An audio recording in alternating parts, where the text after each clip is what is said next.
গরম হচ্ছে আপনার প্রচুর গরম, সকাল থেকে রাত্রি পর্যন্ত গরম, এদিকে কারেন্ট টাইনে লিখে থাকাই যায় না গরমে। জি, আমরা দেখা যায় যে ব্যবসা করি ছোটোখাটো, দিন মজুরির মতোই, পরের দোকানে না খাটে নিজে করছে এই তো। গরমে ওরকম তো লোক হবে না, রাস্তাতে ধরলেন যে মোটর সাইকেল কম, তেলের কারণে দেখা যাচ্ছে মোটর সাইকেলেরও চাপ নাই আমাদের এই রাস্তাতে। আর গরমের কারণে দেখা যাচ্ছে যে মানুষ বাতাস খাইতে আসবে কি, আরও তো আগুন, ফাঁকা জায়গাতে সব বাতাস নাই, এ কারণে দেখা যাচ্ছে যে আপনার মানুষজনের চাপ কম।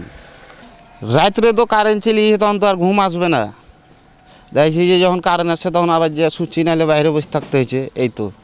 এই তীব্র গরমে এখন পরীক্ষা দেওয়া, বাসায় যাবো, বাসাতে এমনিতে কারেন্ট নাই, তো গোসল টোসল করে খেয়ে দিয়ে পড়তে বসবো মনে করি, তখনও কারেন্ট থাকে না। মানে থাকলে 4 ঘন্টার ভিতরে আধা ঘন্টা কারেন্ট থাকে। এই আধা ঘন্টা কারেন্ট তো আমাদের কিছু হবে না, রাতে আধা ঘন্টা কারেন্টে কী হবে, খুবই বেহাল দশা। সারা সারা গরমের সময় এমনি কারেন্ট থাকে না, পড়তে বসলে এমনি মাথাটা ঘুরে, এ গরম যত গরম পড়ছে, লোডশেডিংয়ের জন্য আমাদের পড়ালেখা বড় বিঘাত ঘটছে।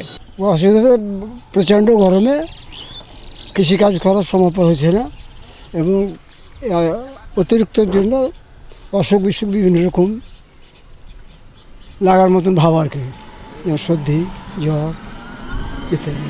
বিদ্যুতে 2 ঘন্টা 1 ঘন্টা অন্তর মানে চলে যাচ্ছে, ফের আসছে, এরকম আর কি। এবং অতীব কষ্ট আর কি, কষ্টকর আর কি, এই যে ব্যাপারটা চলছে বিপর্যয় আর কি।